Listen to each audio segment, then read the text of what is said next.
Salam. Bugünkü dərin müzakirəmizdə İslam dünyasındakı çox mühüm və həssas bir məsələyə toxunuruq. Bəli, sünni və şiə ayrılığının tarixi kökləri həqiqətən də çox qatlı bir mövzudur. Əlimizdəki mənbələr də göstərir ki, bu ayrılığın yaranması ilə bağlı fərqli baxışlar var. Bizim də məqsədimiz bu mürəkkəb tarixi, yəni sizin üçün bir qədər sadələşdirməkdir. Elədir. Əsas məqamları, fərqli yanaşmaları ortaya qoymaq vacibdir. Gəlin başlayaq. Bu ayrılığın təməli haradan qaynaqlanır əslində? Hər şey deməli 632-ci ilə Məhəmməd Peyğəmbərin vəfatından sonraki dövrə gedib çıxır. Əsas sual buydu. Peyğəmbərdən sonra müsəlmanlara kim rəhbərlik etməli idi? Yəni xilafət məsələsi. Tam olaraq xilafət kimə keçəcəkdi? Çünki baxın, mənbələrin əksəriyyəti qeyd edir ki, Peyğəmbər özündən sonra kimin lider olacağını dəqiq şəkildə, yəni ad-baad təyin etməmişdi. Və əsas fikir ayrılığı da elə buradan başladı. Bəli, məhz bu nöqtədən. Bəs şiə mənbələri nəyə əsaslanır? Deyəsən, iki konkret hadisə var ki, onlar üçün çox önəmlidir. Tamamilə doğrudur. Şiə baxışına görə Peyğəmbər əslində işarələr vermişdi, hətta təyinat etmişdi. Birincisi, Qədir Xum hadisəsidir. Hə, o məşhur hadisə. Bəli, vida həccindən qayıdarkən Peyğəmbər Hazrəti Əlini yanına alır və deyir, mən kimin mövlasıyamsa, Əli də onun mövlasıdır. Şiələr buradakı mövla sözünü rəhbər, baxçı kimi təfsir edirlər. Yəni, Əlinin canişin təyin edilməsi kimi qəbul edirlər. Düzdür. İkinci mühüm hadisə isə qırtas, yəni kağız qələm hadisəsidir. Rivayətə görə Peyğəmbər vəfat yatağında ikən müsəlmanlara yol göstərəcək bir vəsiyyət yazdırmaq istəyir. Amma mane olurlar. Bəli, deyilir ki, Hazrəti Ömər Allahın kitabı bizə yetər deyərək buna imkan vermir. Şiə inancına görə Peyğəmbər məhz Əlini xəlifə kimi yazdırmaq istəyirdi, amma buna şərait yaradılmadı. Çox maraqlıdır. Deməli, şiə baxışı daha çox Peyğəmbərin Əlini təyin etməsinə fokuslanır. Bəs sünni mənbələri, onlar bu hadisələrə necə baxır? Sünni yanaşması fərqlidir. Məsələn, Qədir Xumdakı mövla kəlməsini onlar daha çox dost, sevilən şəxs, köməkçi kimi yozurlar. Yəni, siyasi lider mənasında deyil. Anladım. Daha çox mənəvi bir bağlılıq kimi. Bəli, hətta qeyd edirlər ki, ilk İslam tarixçilərinin çoxu bu hadisəyə ya ümumiyyətlə toxunmayıb, ya da çox fərqli kontekstdə yazıb. Qırtas hadisəsinə gəlincə. Orada necədir vəziyyət? Sünnilər hesab edirlər ki, Peyğəmbər xəlifə seçimini açıq şəkildə bildirməməklə bu qərarı müsəlman icmasının öz öhdəsinə, yəni şuraya buraxıb. Seçim, deməli, ilahi təyinatla yox, icmanın razılığı ilə olmalıydı. Bu əsas fundamental fərqdir deyəsən. Yeri gəlmişkən terminləri də aydınlaşdıraq. Sünni nə deməkdir, şiə nə deməkdir? İlk xəlifələrin lejitimliyini qəbul edirlər. Şiə isə lüğəti mənada tərəfdar, dəstəkçi deməkdir. Tarixən Şiətu Əli, Əli tərəfdarları mənasında işlənib. Onlar isə rəhbərliyin Peyğəmbərin nəslindən ilahi tayinatla gəldiyinə inanırlar, yəni imamətə. Aydın oldu. İndi qayıdaq hadisələrə. Peyğəmbərin vəfatından dərhal sonra baş verən Səqafə Bəni Saidə toplantısı. Bu hadisə ayrılıqda necə rol oynadı? Səqafə, bəli, çox kritik bir məqamdır. Peyğəmbərin dəfn mərasimi ilə məşğul olunan bir vaxtda Mədiməli müsəlmanlar, yəni Ənsar, öz aralarından birini xəlifə seçmək üçün bir kölgəlikdə toplaşırlar. Həzrəti Əli və digər yaxınları isə dəfn işləri ilə məşğul idi. Bəli, Həzrəti Ömər və Həzrəti Əbubəkir vəziyyətdən xəbər tutub ora gedirlər, gərgin müzakirələr olur və nəticədə Həzrəti Ömərin təklifi və təşəbbüsü ilə Həzrəti Əbubəkirə biat edilir, yəni o ilk xəlifə seçilir.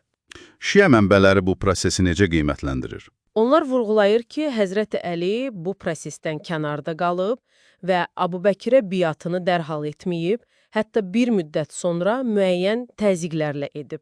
Bunu Əlinin haqqının pozulması və ayrılığın əsas səbəblərindən biri kimi görürlər.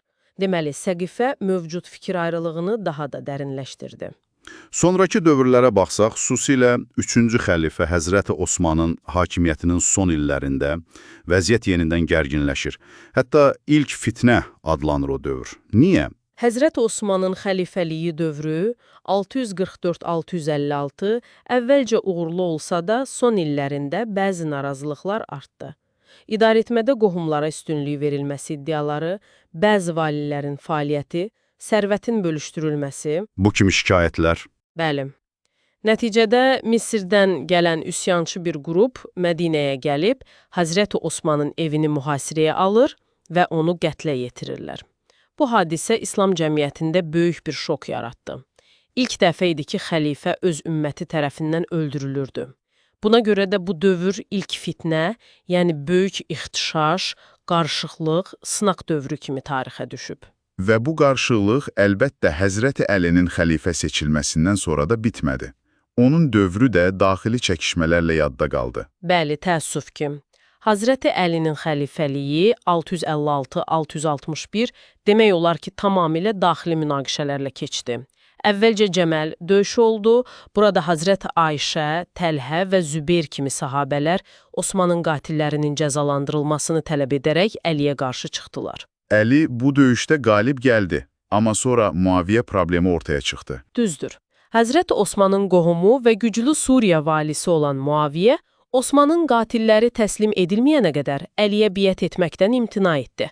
Bu qarşıdurma 657-ci ildə Böyük Siffeyn döyüşünə səbəb oldu. Orada maraqlı bir hadisə baş verir, Quran vərəqlərinin nizalərə taxılması. Bəli, döyüşün qızğın vaxtında Əlinin ordusu üstün vəziyyətdə ikən, Muaviyyənin əskərləri Quran səhifələrini nizalərə taxaraq döyüşü dayandırmağı və məsələni Allahın kitabı ilə həll etməyi təklif edirlər. Yəni, arbitraj, hakim təyin edilməsi. Həzrəti Əli tərəddüd edir, amma Ordusundakı bəzi qrupların, xüsusilə Qurra deyilən Quran oxuyanların təzyiqi ilə arbitrajı qəbul etmək məcburiyyətində qalır. Ancaq bu qərar yeni, daha radikal bir qrupun xaricilərin yaranmasına səbəb olur. onlar niyə ayrıldılar? Onlar, hökm yalnız Allahındır deyərək arbitrajı rədd etdilər və həm Əlini, həm də Muaviyyəni günahkar saydılar. Əlinin ordusundan çıxdılar, buna görə də xaricilər, çıxanlar adlandılar. Və acı təsadüf budur ki, Həzrəti Əli 661-ci ildə Kufə məscidində məhz bir xarici tərəfindən sui-qəsd nəticəsində öldürüldü. Əlinin ölümündən sonra isə hakimiyyət tam olaraq Muaviyyəyə keçir və Əməvilər sülaləsi başlayır. Bəs Kərbala hadisəsi, bu onsuz da mövcud olan ayrılığı necə daha da kəskinləşdirdi? Muaviyyə hakimiyyəti ələ aldıqdan sonra Həzrəti Əlinin böyük oğlu Həzrəti Həsənlə bir razılaşma əldə etmişdi. Amma sonra bu razılaşmanı pozaraq İslam tarixində ilk dəfə olaraq oğlu Yezidi özünə vəliəhd təyin etdi. Bu, xilafətin səltənəti çevrilməsi demək idi. Və Həzrət Hüseyn bunu qəbul etmədi. Bəli, Hazreti Əlinin kiçik oğlu Hazreti Hüseyn Yezidin qeyri-qanuni hakimiyyətini tanımadı və ona biət etməkdən imtina etdi. Kufə əhalisi onu dəvət etsə də, sonradan vədlərindən döndülər. Hüseyn az saylı tərəfdarı və ailə üzvləri ilə Kufəyə gedərkən, yolda Kərbəla çölündə Yezidin böyük ordusu tərəfindən mühasirəyə alındı. Və faciə baş verdi. Bəli, 680-ci ilin Məhərrəm ayında Hazreti Hüseyn və onunla birlikdə olan təxminən 72 nəfər, qadınlar və uşaqlar da daxil olmaqla amansızcasına qətlə yetirildi. Kərbəla hadisəsi xüsusilə Şiə dünyası üçün ədalətsizliyə qarşı mübarizənin, fədakarlığın və şəhidliyin ən uca simvoluna çevrildi. Bu hadisə Sünni və Şiə icmaları arasındakı emosional və siyasi uçurumu qəti şəkildə dərinləşdirdi. Deməli, Kərbəla bir növ son nöqtə oldu deyə bilərik, yoxsa bəzi mənbələr ayrılığın daha əvvəl başladığını deyir? Bu çox vacib məqamdır. Kərbəla çox vaxt Sünni-Şiə ayrılığını qətiləşdirən hadisə kimi görülsə də, ayrılığın dəqiq nə zaman başladığı hələ də müzakirə mövzusudur. Dediyimiz kimi, bəzi Şiə mənbələri bu bölünmənin köklərini hələ Peyğəmbərin sağlığına, Şiət-i Alinin, yəni Əli tərəfdarlarının formalaşdığı dövrə qədər aparır. Səqifə də bir başlanğıc kimi göstərilir. Bəli, Səqifə hadisəsi bir çoxları üçün praktiki siyasi bölünmənin başlanğıcıdır. Sonrakı hadisələr, Cəməl, Siffeyn, arbitraj, xaricilərin yaranması və nəhayət Kərbəla bu ayrılığı addım-addım daha da dərinləşdirib və fərqli kimliklərin formalaşmasına təkan verib. Əsrlər boyu bu ayrılıq daha çox dini ideoloji zəmində davam etsə də, Siyasi müstəviyə də keçib. bəli, xüsusilə 10-cu əsrdə Şimali Afrikada Şiə Fatimilər dövlətinin yaranması ilə bu ayrılıq güclü siyasi mahiyyətdə qazandı. Yəni bu həqiqətən də uzun, mürəkkəb və çox şaxəli bir tarixi prosesdir. Anlaşıldı.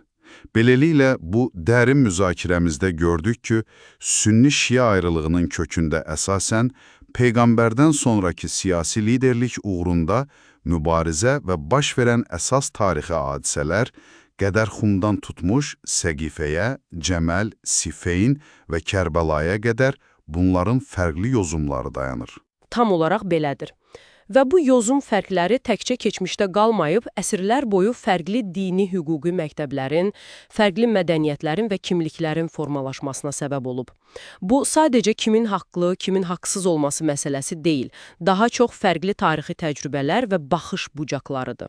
Sonda dinləyicilərimiz üçün bir düşüncə fürsəti, bu qədim, əsrlər əvvəl baş vermiş hadisələr və yaranmış bölünmə, görəsən, bugün dünyadakı müsəlman icmaları arasındakı münasibətlərə, hətta qlobal siyasətə, münaqişələrə necə təsir göstərməyə davam edir?